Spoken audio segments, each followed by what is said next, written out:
বাড়ির পেয়ারা গাছের পেয়ারাকে কেন্দ্র করে গৃহবধূকে মারধরের অভিযোগ উঠল শ্বশুরবাড়ির সদস্যের বিরুদ্ধে। ঘটনাকে ঘিরে চাঞ্চল্য ছড়িয়েছে রায়গঞ্জ থানার রূপাহার এলাকার তুলসীপাড়ায়। অভিযোগকারীর নাম শান্তনা দাস রায়, বয়স ৩৫ বছর। অভিযোগ, বুধবার বিকেলে তাদের বাড়ির পেয়ারা গাছ থেকে তার দেওরের মেয়ে পেয়ারা পাড়ছিল। সেই সময় অভিযোগকারী মেয়ে উঠান নোংরা না করতে বোনকে বাধা দিলে দুই পক্ষের মধ্যে বচসা শুরু হয়। তখন শান্তনা বাড়িতে ছিলেন না। পরে বাড়ি ফিরে ঘটনার প্রতিবাদ করলে শ্বশুরবাড়ির সদস্যরা তার উপর চড়াও হয়ে মারধর করেন বলে অভিযোগ। আহত অবস্থায় তাকে রায়গঞ্জ মেডিকেল কলেজ হাসপাতালে ভর্তি করা হয়। হাসপাতাল থেকে ছাড়া পাওয়ার পর বৃহস্পতিবার রাতে তিনি রায়গঞ্জ থানায় লিখিত অভিযোগ দায়ের করেন। ঘটনার তদন্ত শুরু করেছে পুলিশ।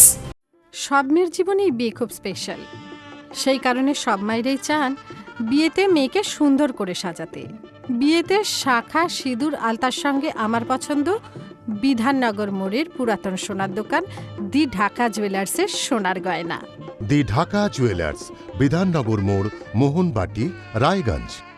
নতুন জীবন শুরু করার মুহূর্তগুলো হয়ে উঠুক আরও ঝলমলে দি ঢাকা জুয়েলার্সের সঙ্গে। নাম? শান্তনা। বাড়ি কোথায় আপনার? রূপাহার তুলসীপাড়া। থানায় এসেছেন, কি অভিযোগ আপনার? অভিযোগ হচ্ছে কিছু না, একটা পেয়ারা পারছে কে? আমার ভাগ্নে। তা আমার শরীর ভালো না, আমার কিডনির ভালো সমস্যা আছে। তা আমি তো হাটে গেছি। তা আমার মেয়ে বললো যে মা এখনো ঝাঁট দিল, তো এখনই তুই নোংরা করতেছিস বুনু। এইটুকু কথা নিয়ে আমার শাশুড়ি এসে আমার মেয়ের সাথে ঝগড়া লাগাই দিছে। হ্যাঁ, পাড়ার লোক যখন খায় কিছু হয় না, যে একটু খাইছে তাই নিয়ে তুই এত কথা বলিস, এরকম করে বলে টলে লাস্টে কী করছে, আমার মেয়ে কুয়াতি আছে আমার মেয়েটা, ওই কুয়াতিটার সাথে ঝগড়া লাগাই দিয়েছে। তখন আমি হাটের থেকে আসলাম, বললাম কি হয়েছে, তুমি এরকম ডেলিভারি মেয়েটার সাথে কেন লাগছো? তুমি আস্তে ধীরে কথা বলতেছি, বলতে বলতে আমার গায়ে উষে আসে।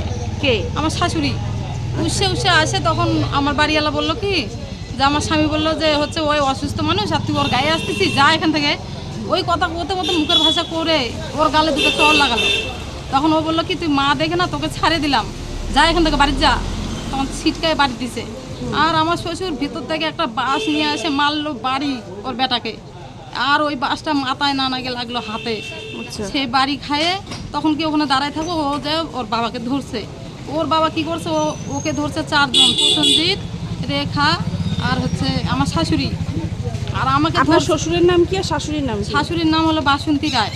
আর শ্বশুরের নাম? শ্বশুরের নাম অতুল রায়। আচ্ছা। অতুল রায় আমার এসে একটা চুলগুলো এরকম করে পেঁচায় ধরে আমাকে একটা বুকের কাপড় ফেলাই দিয়ে আমাকে একটা মুখ এরকম করে টিপে ধরছে। আর আমি তো নড়তে পারি, আমার তো শরীর ভালো না, আমি পড়ে গেছি, তখন অজ্ঞান হয়ে গেছি। তখন জল ঢালাঢালি করে ওরা আগেই আসে আবার কেস করছে, আমরা এগুলো জানি না। আবার ওরাই ভর্তি হয়েছে, আবার কেসও করছে।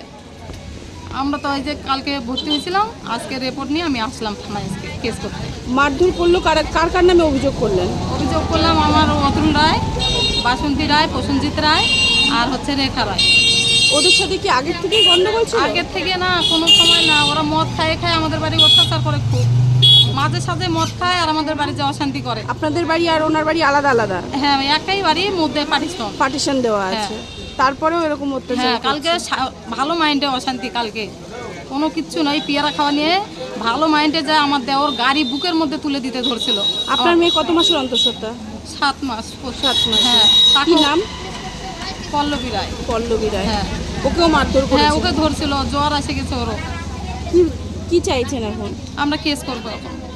হ্যাঁ, আমরা এখন বিচার চাই, কেননা বারবার ওরা আমাদেরকে মারে, সবসময় মারে। দেখেন আমার মারে এগুলো কি করছে, আমার গলা টিপে ধরছে, আমার চুল ধরে আমাকে নিচে ফেলাই দিয়েছে। আমি কিছু বলতে পারি না, পাড়ার লোক ভয়ে কিছু বলে না, ওদের এত মুখের ভাষা বলে। শ্বশুর কি করেন? শ্বশুর হচ্ছে এখন কিছু করে না, এখন প্যারালাইজ হয়েছে, এখন বাড়িতেই থাকে। আচ্ছা। রায়গঞ্জ থেকে বিতিকা পালের রিপোর্ট, কুলিক নিউজ।